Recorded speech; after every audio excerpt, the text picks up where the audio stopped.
Your Excellencies, distinguished guests, ladies and gentlemen, in our final session of the day, India's Minister for Skill Development is here live and in person to discuss the challenges and opportunities of keeping citizens' skill sets up to date amidst of a digital revolution. It's a great honor and a privilege to welcome him to the stage. Please give a very warm welcome to Rajiv Chandrasekhar, the Minister of State for Skill Development, Entrepreneurship, Electronics and IT for the Government of India.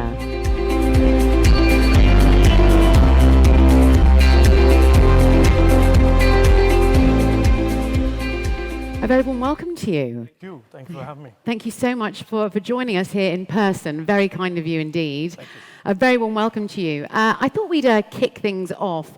Our title here today is License to Skill, which is brilliant.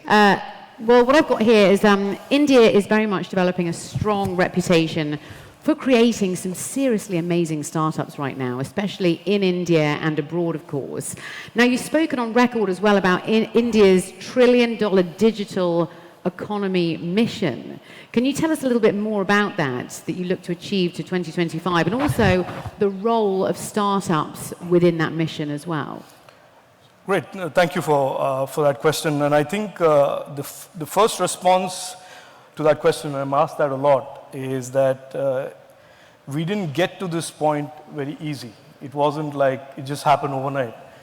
And one of the things that I try and explain to people who ask me that question is that in 2014, when Prime Minister Modi became Prime Minister, when he was voted into power, we inherited an economy that was, to use a polite term, broken. The economic activity concentrated around a few families and a few groups. In the years post-2014, two very important things that the Prime Minister did was, one is to embrace technology and deeply embed that into government and governance. And the second is to in a sense, re-architect the economy and make it about more and more young Indians and their energy and their innovation, rather than limit it to a few Indian groups, a few Indian conglomerates. And I think with every good thing, there is a lag effect. And those good policies, those very sharply defined strategy for our economy played itself out very, very excellently during the COVID. And we have what we have today, which is this amazing phenomenon of 2 unicorns a month that are coming out in the middle of the pandemic, by the way. And that has, in my opinion, earned the respect and attention of the so-called otherwise destinations of technology and innovation in the US and other parts of the world. So we are deeply pleased with where we are.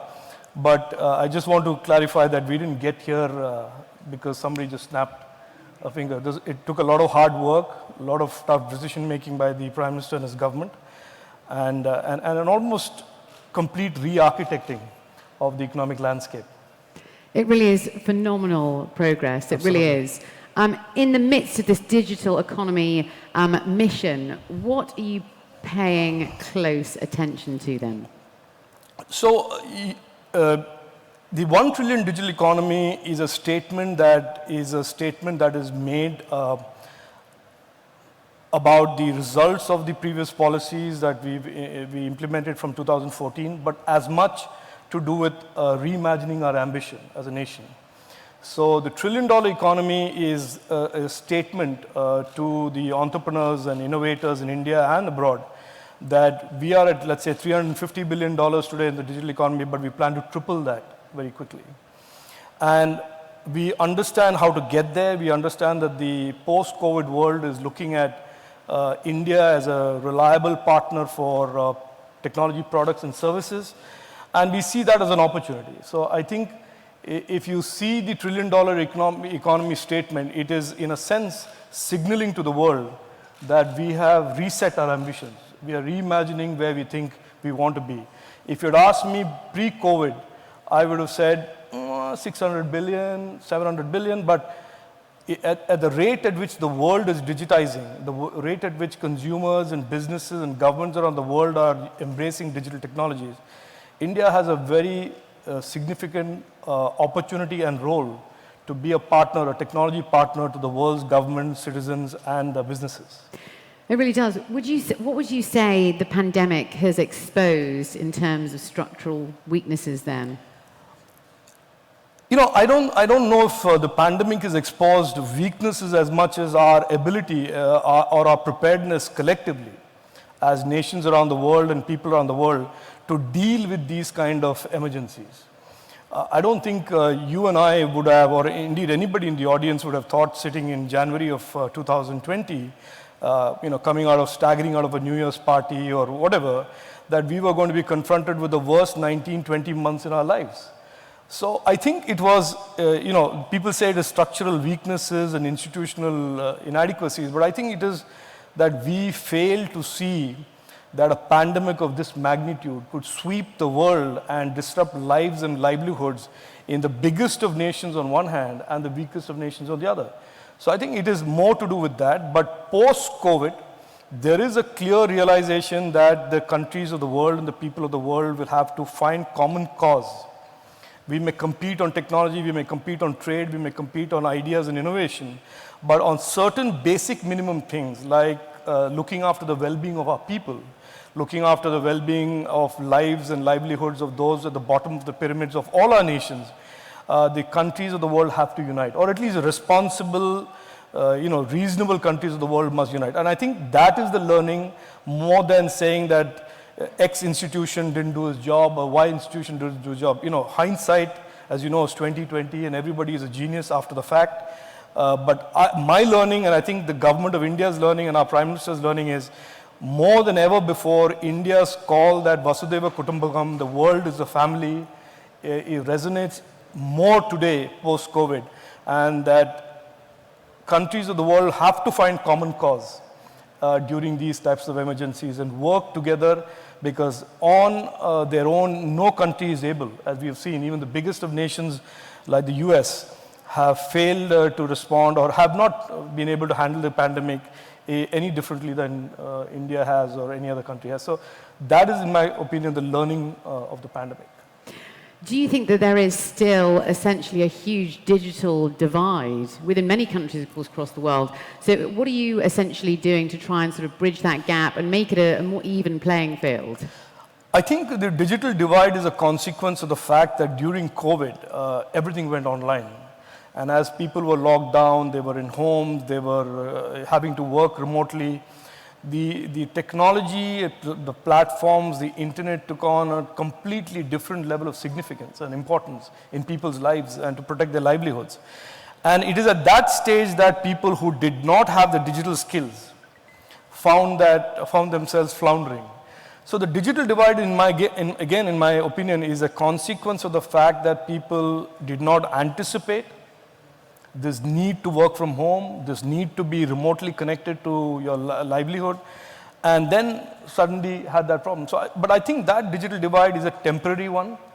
It is going to be quickly bridged because most governments, including ours has moved very rapidly in delivering digital skills to the most remotest and the most distant families. We are making it clear, and I just 2 days ago said in Parliament, in answer to a question that I said, it is clear in the post-COVID world that every Indian will have to have some semblance of digital skills. And I think that's true for every citizen of every country. So what's the biggest challenge right now in terms of reskilling and upskilling a population? I think that is clearly a big challenge because there are clearly areas of the global economy that have been hit hard. There are areas that now depend on new types of skills, like I said, the digital skills. So in our skilling mission, the Skill India mission, we focus not just on skilling. We focus on a whole ladder or a runway, which is skilling, upskilling, and when people are in livelihoods that are no longer relevant or are less relevant post-COVID, reskilling them. And for a country like India, which has 3.5 million immigrant workers who work abroad, who are working in Middle East and other countries, it is extremely important that we protect their livelihoods by giving them the necessary upskilling or reskilling skills. So a lot of what we are doing today in the post-COVID era, the redesign of Skill India or skilling in India is around ensuring that there is skilling in these new areas that require skilling, but also allowing people to upskill themselves and reskill themselves. So interesting. How do you see education needing to change? Where do we need to start with change? I presume it's with the youth. No, yeah.